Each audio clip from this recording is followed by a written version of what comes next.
You are now locked to the Conspiracy Asylum. Your straitjacket and padded cell awaits. Your straitjacket, Conspiracy Asylum. Padded cell. You are now locked. Your straitjacket, Conspiracy Asylum.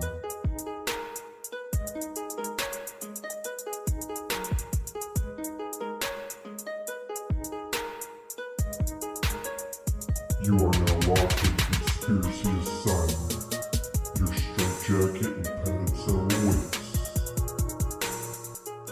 Hello and welcome to the Conspiracy Asylum. This is DJ Schwartz once again. And once again, we're doing a solo episode. And this solo episode is going to be on D.B. Cooper. If you don't know anything about D.B. Cooper or the alleged hijacking, do not fear. Conspiracy Asylum's got your back. We're going to educate that ass. Remember to hit us up with your favorite episode and your opinion on that topic. No matter if you agree with us or disagree with us, give us your opinion on that topic, and I'll send you a free sticker and a postcard signed by yours truly and Kitty Kim. Currently, Kim is in the other room. She's playing Super Smash Bros. That I got her for our anniversary. She really wanted that game. And we just got done putting together the grill that she got me for Father's Day. So, that's what's been going on today. But remember, we love you guys. We care about you guys. So if you're ever having any bad thoughts or bad feelings, if you need help, please get help. And there's plenty of resources out there, such as the Suicide Lifeline. In every episode, I'm going to bring this up and give you guys the number. The number is 1-800-273-8255. 1-800-273-8255. If you need help, please get help. Also, go to theconspiracyasylum.com and you can get our various points of contact there, including our BitChute channel, because fuck YouTube. We're always going to say fuck YouTube too, because I am done with YouTube. I've been looking for alternative routes to put up videos, and it seems like BitChute is probably the next guy up. I've got a channel on there now. I've got a few of our videos actually posted on our website. And also, I've got the link to our BitChute channel. And it's kind of a grassroots type of program, BitChute is. It's not like YouTube where it was put together by a fucking corporation. It doesn't have the financial backing that YouTube does. So go ahead and check out BitChute. If you have any videos that have been banned on YouTube, check BitChute. They'll probably be there. Because that's what people end up going to after they get banned from YouTube. They go to BitChute. So I shouldn't say there's no censorship going on there, but it's not to the extent that YouTube has taken it to now. Go ahead and check that out. BitChute.com. BitChute.com. But today we're doing D.B. Cooper. It's a very interesting topic that actually my dad had brought up to me the other day. And my dad isn't really into like the true crime, horror stuff, or any of the alien stuff, or the conspiracy theory stuff. So it was kind of weird that he came out of nowhere and actually asked, if I had done an episode on this yet. And I was like, no, I haven't. And for some reason, I hadn't thought about it. But I remember watching stuff on History Channel when I was a kid about D.B. Cooper. My dad was telling me how he lived through the time because, my dad was born in 1953. So this was in 1971. So he remembers this happening in the news. Basically, this one is for my dad because he suggested it. So quick rundown about what happened with D.B. Cooper. On the afternoon of November 24th, 1971, a nondescript man calling himself Dan Cooper approached the counter of Northwest Orient Airlines in Portland, Oregon. He used cash to buy a one-way ticket on Flight 305 bound for Seattle, Washington. Thus began one of the great unsolved mysteries in FBI history. Cooper was a quiet man who appeared to be in his mid-40s wearing a business suit with a black tie and white shirt. he ordered a drink, bourbon, and soda while the flight was waiting to take off.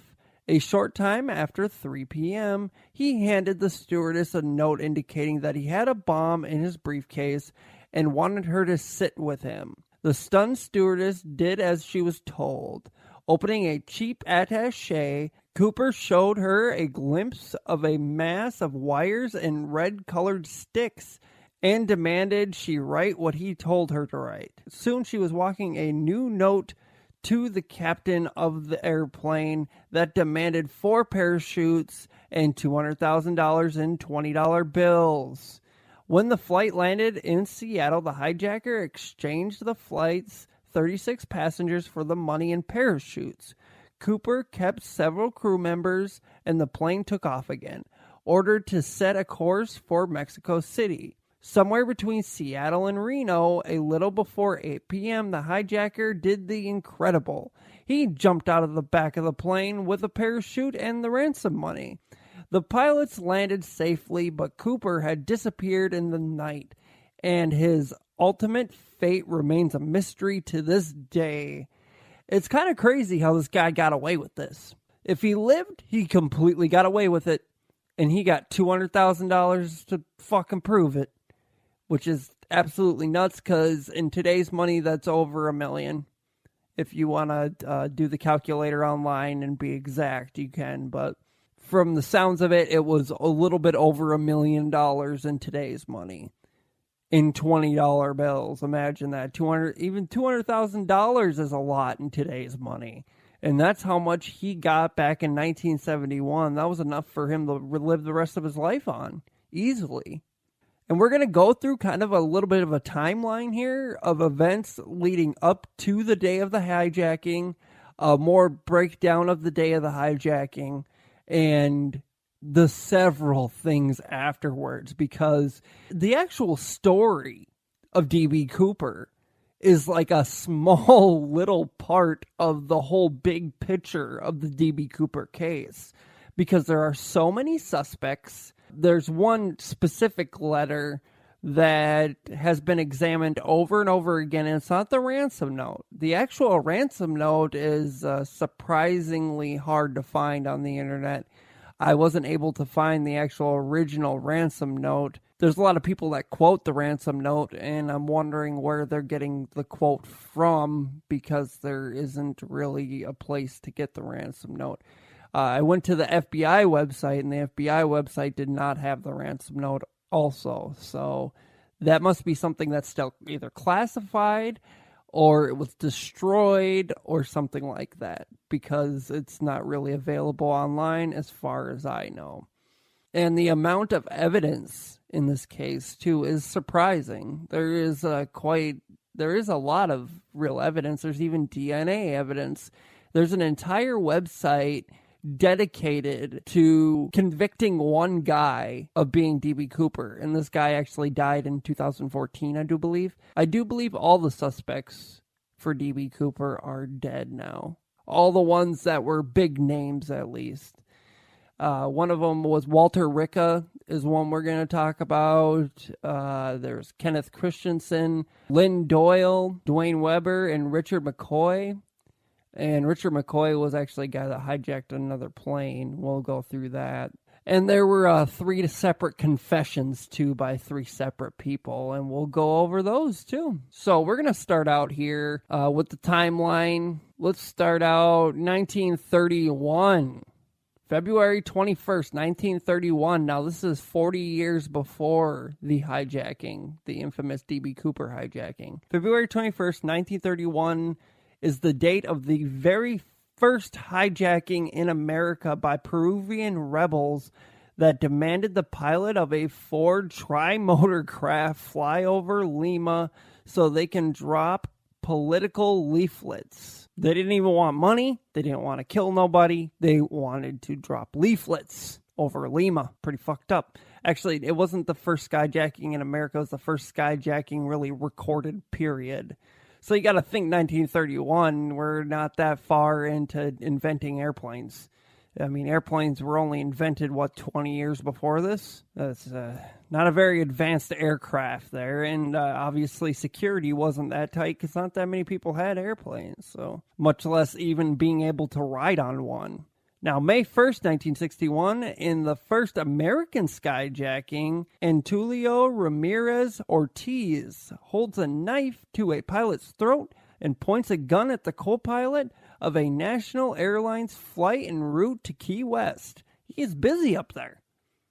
I guess you got the knife to the pilot's throat and then you got the gun in the other hand, but I mean, you're busy there. I don't know. You can't really direct traffic, meaning you can't really order people around, I guess I don't know how to hijack an airplane, but it seems like you would want one free hand at least. He demands to go to Cuba, and the plane returns safely to Florida after dropping him off. Ortiz is arrested 14 years later in Miami, trying to re-enter the U.S. Wow, you're stupid. If he didn't come back to the U.S., he would have been fine. He wouldn't have been arrested. In 1965, Northwest Orient Airlines purchases the Boeing 727 Cooper would later hijack. Easy to maneuver and able to take off at low speeds and land at small airports, the 727 became the most popular domestic carrier of its day, and it was also the only jet to come equipped with aft stairs, which that's going to be something that comes into play if you don't know about the D.B. Cooper case. The lift stairs on the back was something that was not standard back in 1971. It was specific to Boeing 727s. And this is how the timeline goes. Sometime before 1:30 p.m., a man identifying himself as Dan Cooper purchased a plane ticket from Portland to Seattle. And then at about 1:30 p.m., D.B. Cooper boards the Boeing 727 registration number N467US at Portland International Airport that is bound for Seattle, Washington, and orders a bourbon and soda.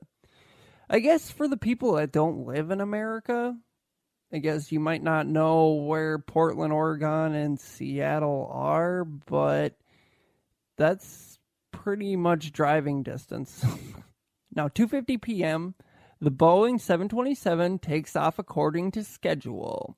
3 p.m., this is when shit goes down. This is when shit gets interesting. D.B. Cooper passes a note to flight attendant Florence Schaffner, which states, "I have a bomb in my briefcase. I will use it if necessary. I want you to sit next to me. You are being hijacked." The bomb appears to be 4 red cylinders with coils of wire between them. When we talked about that, it looked like basically cartoon dynamite. 3:05 p.m. D.B. Cooper orders Schaffner to request that the pilots inform air control that he demanded $200,000 in $20 bills and 4 parachutes, or he would detonate the bomb. Now at 5:39 p.m., Cooper's informed that his demands were met and the plane lands at Seattle-Tacoma Airport. He is given 4 civilian-grade parachutes after turning down the military-grade ones he was offered initially, and a bag containing the demanded $200,000. 7:40 p.m., after refueling, the plane takes off again, and after explaining his flight plan to the pilots, Cooper orders everybody to remain in the cockpit until they land. 8 p.m., a warning light appears on the pilot's console indicating that the plane's aft stairs had been opened. So it's basically like an open door light on a car. It indicated that the stairs were down at about 8 p.m. Now, 8:13 p.m., the plane experienced a sudden downward movement that required trimming to bring the plane back to level flight. The plane lands safely at Reno Airport and is quickly searched by police and military officials. However, it is discovered that Cooper must have jumped out. So yeah, there's a couple of things there. He demanded 4 parachutes. Now, he demanded 4 of them because he wanted them to think he was going to jump with somebody. If he was going to jump alone, they might have just gave him a fucked up parachute that didn't work. So then he would just die. or he wanted to make sure that one of them worked, not thinking that they're going to tamper with one, but he wanted to make sure one of them worked, so he took 4. So there's many theories of why he took 4, but that's why he turned down the military grade ones. He didn't trust the people giving him the parachutes. Now, we'll find out that all of that $200,000, the serial numbers had been recorded, obviously, because in a ransom of any sort that's paid out, they keep the serial numbers of these bills, and they basically put out a reward for them afterwards if it's ever done again, which we don't give in to terroristic threats anymore, so I don't think that'll ever really happen again. But then if you go and spend it, somebody that gets it, like a store owner or something like that, would get a lot more money for that $20 bill. They might get a couple $100 for turning in the guy. So it's worth it for them to look at the serial number and compare it.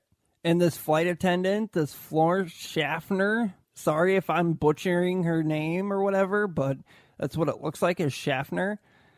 This Florence Schaffner said that this guy couldn't have been more polite. He is one of the things that she said is that for a guy that was hijacking a plane, he was super polite. He said, sir and ma'am and please and thank you and all of this shit. It was like he wasn't even hijacking the plane. He acted like a normal civilian. He kept his cool through the whole fucking thing. He wasn't jumpy. He wasn't angry. He wasn't mad. He wasn't super happy either. He was just calm. The fallout from this, it affects America in a huge way. Not only has D.B. Cooper become almost like a folk hero, he's almost like an anti-hero because he got away with it and he didn't really harm anybody in doing that. That's the whole thing. He stole the money, which I completely agree. That's completely wrong. But in the public's mind, that's like an anti-hero. It's like a Stone Cold Steve Austin, where, you know, you want to beat the shit out of your boss, and you see it on TV, Stone Cold Steve Austin beating the shit out of their boss, and it's something that, you know, a bunch of people fantasize about because they hate their boss. So it kind of goes along those lines, where it's the anti-hero. He's doing something that's bad, but it's something that a lot of people have wanted to do, and that's taking money from the government, because the government's been stealing from us. Which I completely agree with that, too. That, you know, taxes basically are stealing. I mean, taxes is stealing, no matter which way you look at it. We're the ones that earn the money, and the government just takes it because we live here. So, but yeah, he's become an anti-hero. He's like along the lines of John Dillinger, Jesse James, and those guys actually killed people. This guy didn't kill nobody, so... But on December 8th, 1971, a U.S. Attorney General John N. Mitchell releases the serial numbers of the $20 bills that made up Cooper's ransom. Initially, no bills are recovered, fueling the theory that Cooper perished in his jump. But the publicity surrounding the event may have just driven Cooper further underground, which is very, very possible. April 7th, 1972, this is another interesting fact here. This actually brings forth a suspect in the case. Richard Floyd McCoy hijacks a Boeing 727, demands $500,000 and 4 parachutes, and jumps out of a plane over Provo, Utah. The FBI suspects him of being Cooper, but a Las Vegas alibi clears him of any connection. It is strange that he would ask for 4 parachutes, but if he did hear about the D.B. Cooper case, this could just be a copycat. He saw that D.B. Cooper got away with it, so he wanted to try it himself. In 1978, Northwest sells the plane used in the Cooper hijacking to Piedmont Airlines in North Carolina. Come on, raise up, take your shirt off, spin around your head like a helicopter. Petey Pablo. Okay. I'm old, I know. A hunter in Washington finds a placard verified to be from the aft stairs of Cooper 727. So they found a clue. They got a raging clue right there. February 1980, Brian Ingram, an 8-year-old boy, finds $5,800 in decomposing $20 bills by the edge of the Columbia River near Vancouver, Washington. We have a listener in Vancouver, Washington. Now, there's somebody that listens to this show that lives in Vancouver, Washington, because I remember seeing Vancouver and being like, oh, fuck, I got to send another thing to Canada. Because the last time I sent shit to Canada, I needed like 40 stamps. No, I only needed 3. But still, it got returned, I think, twice. Once. No, it only got returned once. I don't know, I'm being dramatic. The FBI matches the serial numbers on those bills to the Cooper ransom. It is the only Cooper money ever to be recovered. So only $5,800 was found. 1985, D.B. Cooper, What Really Happened is published. The book is based on interviews with a woman known as Clara, who claims to have discovered and injured Cooper 2 days after the hijacking and then fell in love with him. Many discredit this account. Yeah, that just sounds fishy as fuck. 1986, FBI agents Ralph P. Himmelbach and Thomas K. Worcester. NORAC, The Investigation of D.B. Cooper is published. The pair suspect Cooper died in the jump. Okay. Their last names are Himmelbach and Worcester, if you're really gonna get fucking anal about it. But their names are all fucked. Now, May 1986, Bill Ingram, now 14, receives $2,760 from his discovery of the small portion of Cooper loot. Fuck that. That kid should have gotten $5,800 like he found. Fuck that. He got fucked over there. Big fucking time. Because he found $5,800 for the government and they gave him $2,760. That is fucked. I actually kind of have another theory in my head now just thinking about that shit. But I'll wait till the end to give it to you. A portion is given to the insurer of Northwest Orient. The last $280 is kept as evidence. June 1st, 1989, John List, a fugitive, is arrested for shooting his mother, wife, and 3 children in 1971. Former FBI agent here he is again. Himmelbach calls List a viable suspect in the D.B. Cooper case. But List denies any involvement. If it's somebody that's already going to jail for life, too, and it's something like this where it almost would make him like an anti-hero, people are going to want to confess to this. So if he's denying it, he probably didn't do it, in all honesty. I know he's not a very reliable source, but you have to take into the fact that most people that commit crimes like that commit violent crimes like that, are looking for attention and possible ways to make money. Because even in jail, if you're D.B. Cooper, you're going to be able to make money off of movie deals and books and all types of shit. If the courts allow it, of course. Russell, an FBI agent who worked the McCoy case, and Bernie Rhodes, a former parole officer, published D.B. Cooper, The Real McCoy. The book supposes that McCoy was Cooper because he had newspaper clippings about Cooper in his car, and because his family claimed a mother-of-pearl tie clasp Cooper left behind on the jet belonged to McCoy. I remember hearing that, too. November 24th, 1996. The Ariel Store and Tavern, a bar in southwestern Washington, throws an 11-hour party to commemorate the 25th anniversary of Cooper's mysterious jump. Drawing 500 people across the U.S. Ariel, a town of 50, is thought by some to be the place Cooper landed. The Ariel Store throws the Cooper party every year near Thanksgiving. Festivities include fireworks, raffles for Cooper memorabilia, and a Cooper look-alike contest. That would be actually kind of fun, I think. I think I could pull it off. I think I could dress up like Cooper. I don't think it'd be that hard. I thought I had a picture there, right there. I'd have to lose some hair. He had like a receding hairline and shit. I could put on one of them wig things that like the flesh colored wig things that make you look bald. And be DB Cooper for Halloween. Maybe that's what I'll do. The Boeing 727-100 aircraft used in the Cooper hijacking is scrapped in the Memphis junkyard. Scrapped on the 25th anniversary of the hijacking. July 24th, the year 2000. As a person that lived through the year 2000, I feel like that's the way I have to say it. Or Y2K, or Y2J. Chris Jericho, break the walls down. Love his podcast, by the way. Talk is Jericho. Check that shit out. He actually does shit other than wrestling. I was surprised when I actually went and checked it out today because it said there was a new episode and it was about JFK. Like new evidence in the assassination of JFK, and he talks about that the entire episode.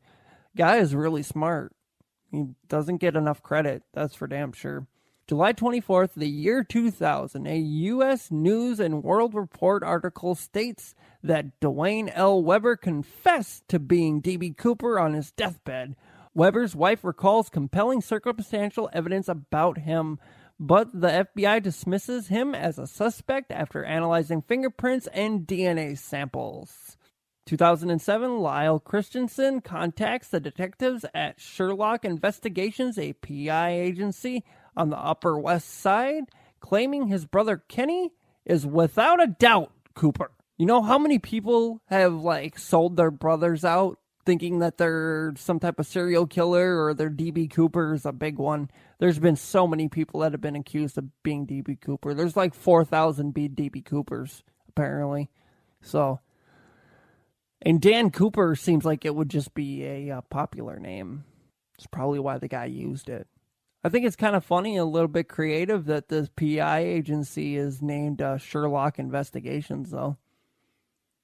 Sherlock Holmes. It's elementary, my dear Watson. Shout out to Sherlock on Facebook, by the way. He's a shit. Got my back. Got his back. We fuck with podcast promoters for fun. Because if you're a podcast promoter and you're listening to this, fuck you.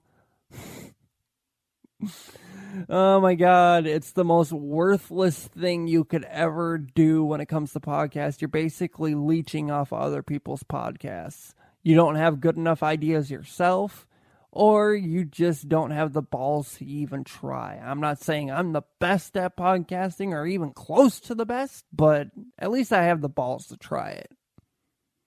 These podcast promoters, all they want to do is get paid to basically post your podcast in the same spots you already post your podcast. So I've asked them.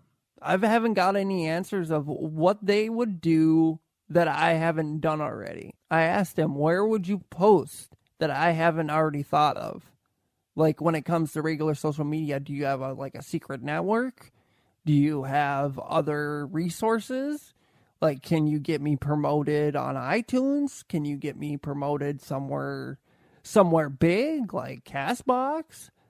And the only thing any of them respond to is they ask you again if you want their services. They go straight to that. Do you want my services? And then I go, no, because you won't even tell me what your services are.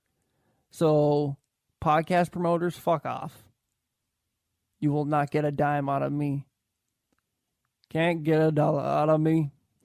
Alright, so we've kind of heard the legend of DB Cooper. And we're going to move on to some of the evidence here. Some of the confessions of DB Cooper. And then we'll go on to the DNA evidence. And we'll look at the letter. We'll look at some suspects, and have a little fun with this. This is one of the ones where you can have a lot of fun with it because there's so many different theories. That's what I love about conspiracy theories. That's what I love about just theories in general. Hypotheses. That's what I like about hypotheses. Is you can have fun with it. You can just make up shit if you really wanted to. or you can just sit there and spitball, you know? And a lot of people think that's bullshit. They're like, oh, you got no facts to back that up. You know what? It's just a theory, just a hypothesis. So fuck off. Like we had an asshat that gave us 2 stars the other day. I can respect what he put down because he didn't completely bash us, but he did say that our information was not based on fact. It was more assumptions, and it said that it was more for entertainment than anything else. You're fucking dumb. If it's entertaining, that's the whole fucking point, dude. That's what a podcast is for. If it entertains you, good. Give me fucking 4 or 5 stars, not 2. Fuck you. If you're going to give 2 stars, just don't even listen to my podcast. There's no point. You're going to be that damn picky. And the thing is, too, is you can look at what these people rated on other podcasts. You can see what they did. He said that like 3 other times. Almost the same exact thing he said to me. So it wasn't just me that he didn't like. He didn't like a lot of other people, too. For the same reason that it was entertaining, but he didn't learn anything. Go read a book. If you really want to learn something, go read a book. Or go on the internet. That's where I get all of my research. Just go on the fucking internet. Alright, so enough bitching about the ass hats in the world. There's going to be plenty of them. We're going to go on to some confessions here. There were 3 major confessions to D.B. Cooper. There's been plenty of other confessions to D.B. Cooper, too, of being D.B. Cooper. Walter Ricca made 3 separate confessions to D.B. Cooper skyjacking during his lifetime. These separate testimonies are essential to the investigation and help corroborate his story. 1999 through 2012, a verbal 12-year confession with his best friend Carl Lauren, which Carl Lauren, I do believe, wrote a book after this. Walter and Carl had numerous conversations over a 12-year period, sometimes multiple per day. Carl taped over 10 hours of their conversations, about a third of which was solely about the skyjacking, with Walt's written and notarized permission that they could be released only after Walter's death. In these conversations, Walter discussed his motivation, preparation, and details of the hijacking. They also talked through how Walter spent the money and how his life drastically changed following the skyjacking. Clips from these audio tapes are included in the documentary D.B. Cooper, The Real Story. I got this article from a website that is called D.B. Cooper, and it says Walter Ricca right next to it. And it's basically saying that D.B. Cooper is Walter Ricca, and it's an entire website dedicated to that. And there's a documentary that they made, and they wrote a book. Now, I didn't really fit it into my budget to buy the documentary, and I couldn't find a bootleg copy. So I did not watch that. It would be very interesting, though. I still want to watch it. 2013, a written confession. Near the end of Walt's life, Carl helped him type up a written confession to the skyjacking in the style of a last will and testament. Over several weeks, Carl asked Walt to dictate a confession to him, and Carl would record it on paper. Neither of these men were technologically literate. The process was tedious, as Carl printed out the confession by hand and mailed each new version to Walt. Walt would then call Carl and discuss the changes which resulted in the next version being dictated, printed, and mailed repeatedly. Wow. When the product was finally completed, Walt, who was now disabled and unable to drive, waited for the next visit of his sister and niece so they could help him notarize it. However, upon their arrival in 2013, Lisa and her mother refused to take him out of concern for his safety. They understood that Walt could still be prosecuted and were afraid that he would spend his last days in prison. And the third confession came in 2013 also, a personal verbal confession to his sister and niece Lisa Story. During that same 2013 visit to her uncle Walt, Lisa's story heard him confess to being D.B. Cooper and living a life of clandestine operations following the skyjacking. Lisa's mother, Walter's younger sister Sandy, also heard Walt's confession. Lisa could hardly believe it, but slowly the details of Walter's life came together and seemed to support his story. Documents like the KGB identification that Walter gave Lisa helped her realize that there was an overwhelming amount of evidence to back up his confession. I've never heard of somebody that wanted to be guilty so fucking bad. But he was dying and he wanted to come clean, and he had already gotten away with it, I guess. You know, he wanted all the glory for it, I guess. The thing is, what people have to keep in mind is what he did was still very illegal, and he did steal fucking money. Now, it wasn't a violent crime, so I can't really hate him. He was stealing money from the government. The government steals from us. Still, threatening people with a bomb, that's bad. Now, there's DNA evidence also. Carl Lauren was convinced that his best friend Walter Ricca was D.B. Cooper and continued to amass as much evidence as possible to support his case. In addition to their numerous conversations and the documents that Walt sent Carl to confirm his story, Carl had one more idea in mind. Carl asked Walt for permission to submit Walt's DNA sample for comparison to D.B. Cooper. However, Walt refused. During a visit to Walt's home in July 2009, Carl took matters into his own hands. Walt was fighting a cold and used a Kleenex to blow his nose. When he left the room, Carl used tweezers to pick up the tissue and place it in a plastic storage bag. He's keeping his snot. That's a little creepy. Upon returning to his Florida home, Carl made an appointment with David Daymore. Again, these fucked up names. David Daymore, a local attorney. He explained to Daymore that he believed that his friend, who he called Mr. Blank, was D.B. Cooper. Upon Carl's request, Daymore sent the sample to a laboratory for evaluation. When the lab results came in, Daymore called Larry Carr, the Seattle-based FBI agent who was heading the Cooper investigation at the time. Keeping Carl's name confidential, Daymore informed Carr that he would be sending the results to Carr's office and inquired how long it would take to determine if it was a match. Carr assured him it would take 2 to 3 days. The DNA results were overnighted to Carr on July 27th, 2009. About a week later, Walter called Carl and yelled at him, "What the fuck are you doing? DNAing me." That's a new verb. That was his exact words. Apparently, that was a quote. DNAing me. That could be taken in a lot of ways. Walt stopped talking to Carl for a few weeks after that. Eventually, he forgave Carl, and they didn't really speak of it. However, Carl knew this was a turning point. Walt should have had no idea that his DNA had been taken, and yet somehow he was alerted. By whom, it was unclear. When Carl informed Daymore of the response from Walt, Daymore again contacted Carr, who reported that they did not yet have the match results.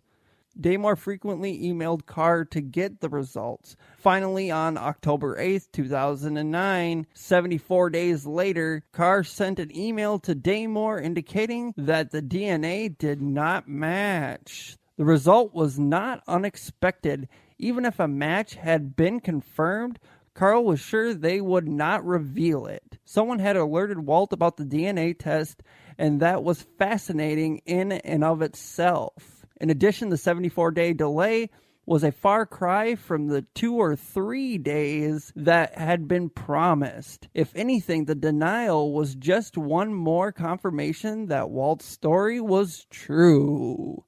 It's a very compelling story that Walt has here. That really, not that Walt has, that Carl has, because this is all coming from Carl Lauren. So take it with a grain of salt, because it is coming from his best friend, So, I mean, that might be a good spot to get it, and it also might not be a good spot to get it. Who knows? Now, we're going to look at a few more suspects here. Walter Ricca is the only one that has an entire website dedicated to him. And this one's Robert Rackstraw. I don't know if that's how you say his last name, but I don't give a shit. Now, Los Angeles filmmaker Tom Colbert and a team of investigators are doubling down on claims they have identified the real D.B. Cooper as Robert W. Bob, in quotations, Rackstraw, a former Vietnam soldier who became a university law instructor. And they are saying that parts of Rackstraw's story have connections to Arizona. In numerous past interviews with police and journalists, Rackstraw has offered coy and conflicting responses while refusing to confirm or deny he is Cooper. In one TV interview, when asked if he was the hijacker, he smiled and said, "Could have been. I can't commit myself on saying something like that." Now 74 and retired, Rackstraw resides in Coronado, California, where Colbert said he has a yacht named Poverty Sucks. That's hell of a name for a yacht. Reached this week by phone, Rackstraw declined to be interviewed except in person, explaining, "I want to know who I am talking to." That's fair enough. Many FBI agents concluded Cooper was killed when he jumped from the airliner. Others, including a legion of self-anointed sleuths, have identified countless possible suspects. Rackstraw at times was among them. Yet the seminal book on the topic, Skyjacker: The Hunt for D.B. Cooper by Jeffrey Gray, does not even mention his name. Gray told the Arizona Republic that Colbert and his team are just one pocket of obsession in a sea of chaos. I can see why he would say that. While Rackstraw looked like an interesting suspect, there are 1,000 interesting suspects, Gray said. All we have is suspicion right now. That's true. That's really all you have with the D.B. Cooper case. The FBI closed its case on Cooper 2 years ago, which I do believe this was made in 2017. So I think it was 2015 is when they actually closed the case officially. Colbert claims his team now has proof a hidden code discovered in letters D.B. Cooper sent to media years ago. One of the cryptic messages reportedly says, "I am First Lieutenant Robert Rackstraw." If they're decoding this like they've decoded Nostradamus' shit, it's bullshit. Because they basically just find stuff that fits their narrative. Colbert acknowledges he is working on a film and has a vast interest in publicity, but he insists his primary goal is to expose the FBI's failure to do its job, purportedly because Rackstraw became a CIA operative after the hijacking. Colbert sued the Bureau last year to obtain the case file. Oh, wow. "This is horribly embarrassing for them," he said in a phone interview, "and the fact that they cut a deal with the CIA is not out yet." Dennis Roberts, Rackstraw's longtime lawyer, offers a different perspective. He is not D.B. Cooper, but these people have been driving him crazy for years. They won't leave him alone. Now, there's a lot more things that get mixed up in this. According to Colbert, Rackstraw served 7 years in the Army, earning medals in Vietnam before he was forced out in 1971 due to misconduct. He was a helicopter pilot trained in parachute drops and psychological operations. That background did not place Rackstraw onto the FBI's list. But in 1975, someone broke into an armory at Rackstraw's former military base in California and stole explosives. FBI agents reportedly viewed the former soldier as a person of interest. No arrest was made. In 1977, Rackstraw's stepfather disappeared in Stockton, California. Arrest warrants were issued alleging Rackstraw forged the missing man's name on checks. Separate charges were filed for shipping explosives to a fellow Vietnam veteran. Jesus.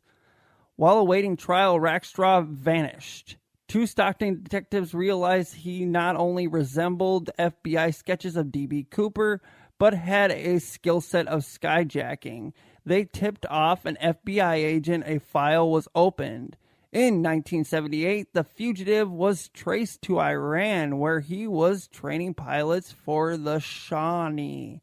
Just as Rackstraw was returning to the United States, his stepfather's body was uncovered from a shallow grave, 2 bullets in the head. Rackstraw testified during his murder trial, "I didn't kill my father, but I swear to God that I'll find out who did." He was acquitted but faced other charges when he disappeared again, this time while flying a rental plane over Monterey Bay.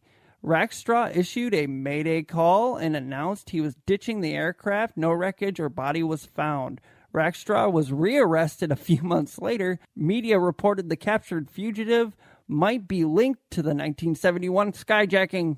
I'm doing this while my children are awake, so if you hear random pounding, screaming, tattling in the background, more than likely it's my children, all 4 of them.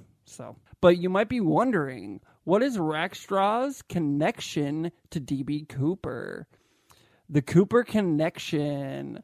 Amid the publicity, a man named Dick Briggs, good old Dickie Briggs, allegedly told 2 friends that he, not Rackstraw, was the real D.B. Cooper.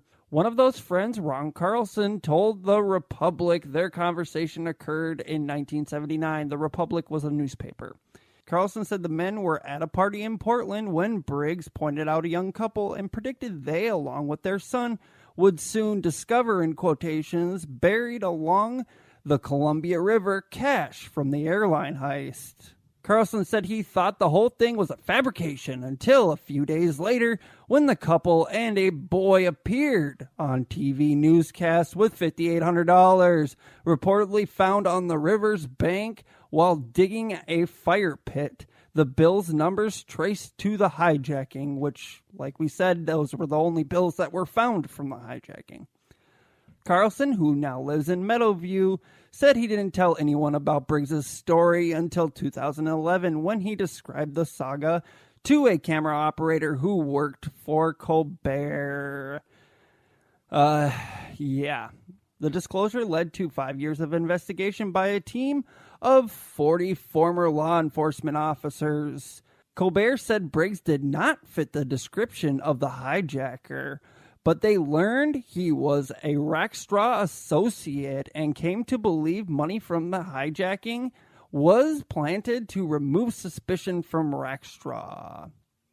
So basically they're saying that the money that was found was to throw them off of the trail of Rackstraw. The ruse worked, Colbert added. FBI agents decided a criminal wouldn't leave cash behind, so the discovery was strong evidence Cooper hadn't survived. 10 months later, Briggs died in a car wreck that was ruled an accident. You want to come say something about D.B. Cooper? Oh, okay. And my son just came down to get a drink of water. And then he's off to the races again. ADHD will do that to you. He's very, very hyper, but I love him to pieces. In March of 1979, Colbert reports Rackstraw contacted a L.A. television station and offered journalist Pete Noyes an exclusive on the real D.B. Cooper, which led to another Arizona twist. What a twist! Noyes, which I'm assuming that's how you say his name, Noyes, Noyes. Weird way to spell that, but it's his last name. He can't control that. Noyes requested proof. Rackstraw offered a morsel. He said he had learned to parachute as a 16-year-old boy vacationing in Phoenix. His instructor was an uncle, Ed Cooper, and that's how he came up with the pseudonym. The confession interview never happened. Rackstraw was convicted on 5 felony counts related to fraudulent checks and pleaded no contest to the explosives charge, according to Colbert. He served more than a year behind bars. Now, was he D.B. Cooper? There's a lot of evidence that shows that Rackstraw may have been D.B. Cooper. Really, the big suspects in this case have been Rackstraw, and then we've got Rekka. And Rekka is the one that has an entire website dedicated to him, so 1 year after Colbert began investigating Rackstraw, he offered to buy Rackstraw's story. Rackstraw expressed interest and brought in his attorney, but they later threatened to sue. Roberts, the lawyer, told the Republic that Colbert was ruining Rackstraw's reputation and it made him sick. But he also acknowledged Rackstraw had cultivated the D.B. Cooper identity in part to meet women. Oh my God. Colbert's film aired along with a book titled The Last Master Outlaw, How He Outfoxed the FBI. For several years during interviews with the Indianapolis Star and other publications, Rackstraw refused to say whether he was Cooper. Colbert said his team worked on the 2016 documentary in collaboration with the FBI until the film was nearly complete and the Bureau backed out. Colbert then sued, demanding FBI investigative records under the Freedom of Information Act, including material he says the FBI provided to another researcher, but not to him. The case is pending. While Rackstraw is not a party to the lawsuit, he filed a motion to intervene, referring to himself as a disabled homeless veteran. The 17-page petition asked a judge to issue arrest warrants for Colbert and other team members, charging conspiracy to commit premeditated murder. It claims they hired gunmen to ambush him. It says their 2016 documentary left him defamed, harassed, and killed as he suffered a major heart attack and died. The request mentions damages of $1 billion. It concludes, "Please do not let them kill me again." Rackstraw's motion was denied, of course. He's asking for $1 billion. Now, this is a hypothetical timeline here that we have next, and it's based on this Kenny Christensen, and he was another major suspect too. It sounds like Rackstraw and Rekka are the two main ones. Now, we went through those guys. I found somebody that had a hypothetical timeline. If this timeline is correct, they're saying that it's Kenny Christensen and Bernie Gietzman. Now, Kenny Christensen was the actual D.B. Cooper, the guy that actually did the hijacking, the skyjacking, I guess, and bailed. And then Bernie Gietzman was basically the getaway driver, and he was the guy on the ground that helped him get away. They're both very unassuming people. Now, if you look up Rackstraw, he kind of fits the description of D.B. Cooper, but this Ken Christensen is almost a dead ringer, if you look up him too. The FBI sketch is very vague. It looks like just a guy. So it does match up with a lot of people because it is very vague. Now, approximately 6 to 8 weeks prior to the hijacking, Bernie Gietzman purchased a station wagon and an Airstream trailer, which, if you don't know what an Airstream is, it's those big metal travel trailers that look like freaking spaceships almost. Very expensive, surprisingly. The station wagon was purchased from a used car lot in Elma, Washington, and the trailer from a bank repo sale. And that Mr. Gietzman parked the trailer on shop property he owned in Oakville, Washington, and drove the wagon back to his house in Bonnie Lake, Washington. Further, that the reason for leaving the trailer unattended in Oakville was because it was part of the plan for the hijacking. Probably a hideout spot, I don't know for sure yet.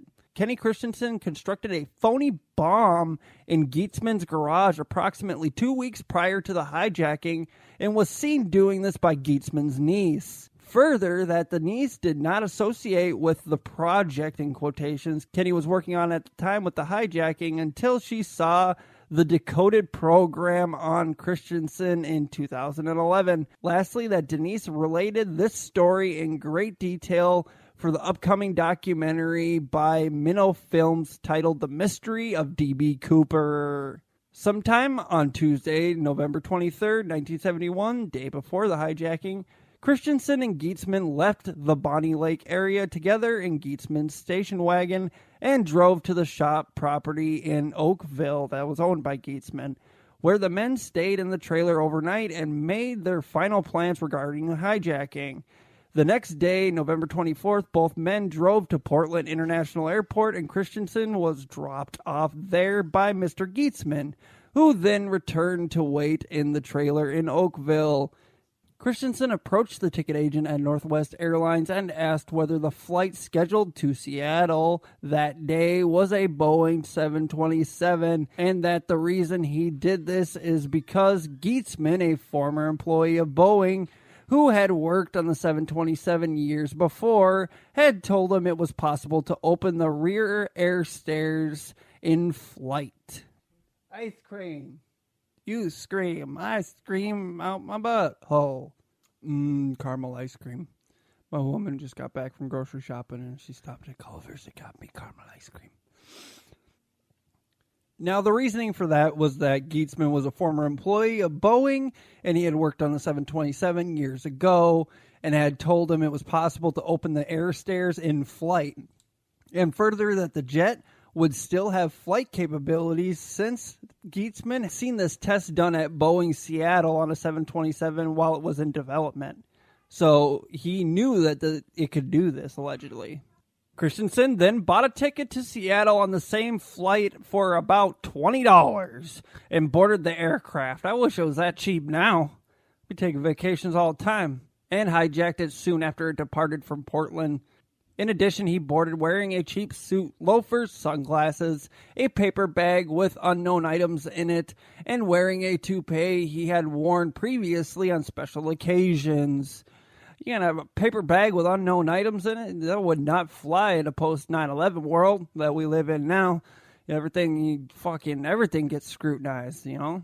Now, Christensen's initial difficulty with the air stair release control, as well as additional time to secure the money bag for a jump, caused him to jump farther south than he had originally planned. So he didn't jump out quick enough. Christensen made several accidental references to stewardess Tina Mucklow, providing clues pointing both to where he lived, looking like Tacoma down there, and where he was from originally. Minnesota is a nice country. Oh, he's from Minnesota. What the fuck? Oh my God, I really hope it's not this guy now.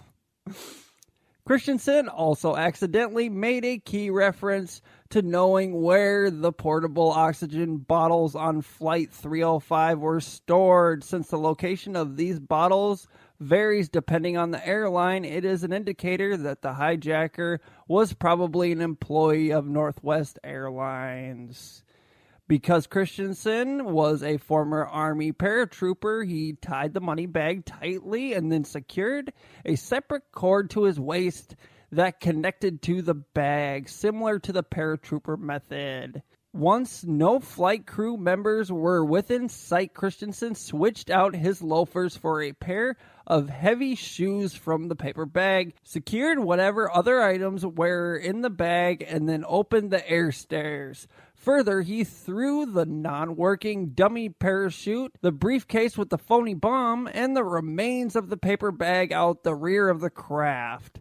This also was an effort to throw off any ground search, should the items be found later. Now, although Christensen was careful to retrieve or dispose of any evidence, he left his clip tie on a seat in plain view, knowing it could not be traced to him because he was not the original owner of the tie. So that would have kind of like thrown him off, actually. This is the jump right here. Christensen then backed down the air stairs wearing a single parachute and facing the rear of the jet pulled the ripcord while he was still standing on the stairs, which allowed the chute to inflate and pull him safely off the stairs. He did this because he was wearing a single chute without a reserve, and in case it failed to open, he could go back into the jet and try the other parachute. That's pretty smart.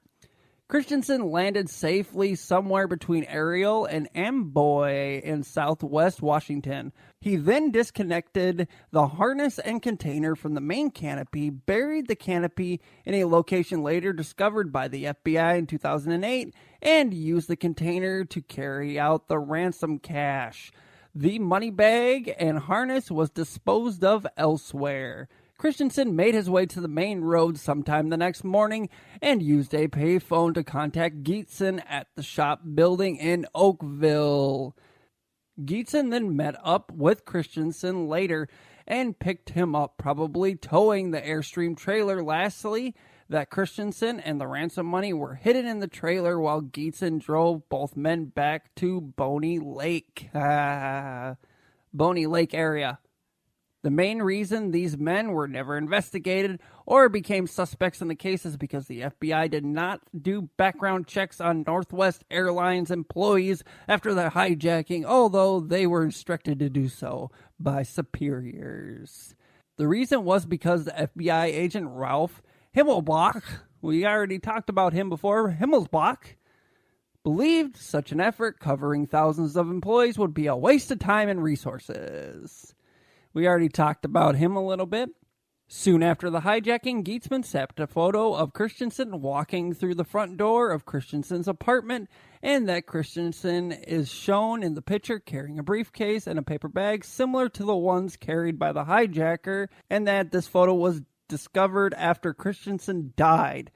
Well, the whole problem is with that, though, he said that he ditched everything. He said he ditched the briefcase and the paper bag, unless this was taken before the hijacking. Now, the photo was done as a memento of the hijacking. Lastly, the briefcase and paper bags shown in the picture are not the original ones used by Christensen during the hijacking, but serve as props for the memento picture. Yeah, I can see the picture right now. If you look up Kenny Christensen and Bernie Gietzman, this will probably pop up on your Google, good old trusty rusty Google. And he is carrying a paper bag and a briefcase. But how many people have paper bags and briefcases? Thousands. I've got a paper bag and a suitcase right now. I'm not D.B. Cooper. I was not alive. Now, about 5 months later, Gietzman had asked Christensen for a $5,000 loan to give to Dawn Androsko. I do believe is how you say her name. And Mrs. Androsko needed this money to repair a house in Buckley, Washington that she had recently purchased. According to Androsko's testimony, it was her brother Bernie who delivered the money, although he denied it in interviews, saying that he knew about the loan but had nothing to do with it. And Mrs. Androsko repaid the loan in about 2 years, so she actually paid it back. August 16th, 2016 was about a month after the FBI announced they were closing the case on D.B. Cooper. And a senior FBI agent named John Jarvis told 3 witnesses, all with the government security clearances and civilian jobs with the government, that the real reason the case was closed was because the FBI now knew the identity of the hijacker and that the hijacker was dead. That's pretty much what it is. And there's a picture of Mr. John Jarvis here. And that would be a smart reason to close it. But they can't really prosecute the motherfucker because he's not there to defend himself. So, yeah. So you guys decide for yourself. The Kenny Christensen one was one that I really hadn't heard much about. I'd heard the name.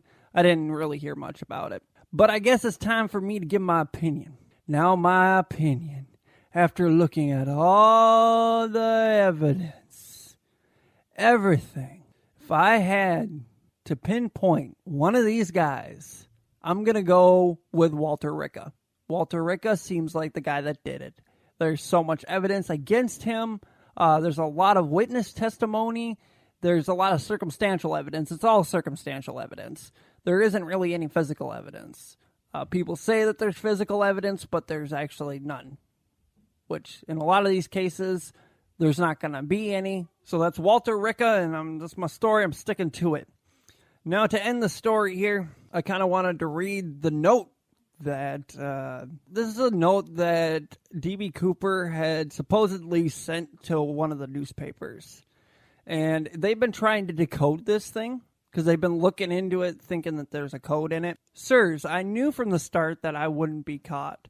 I didn't rob Northwest Orient because I thought it would be romantic, heroic, or any of the other euphemisms that have seemed to attach themselves to the situation of high risk. I'm not a modern-day Robin Hood.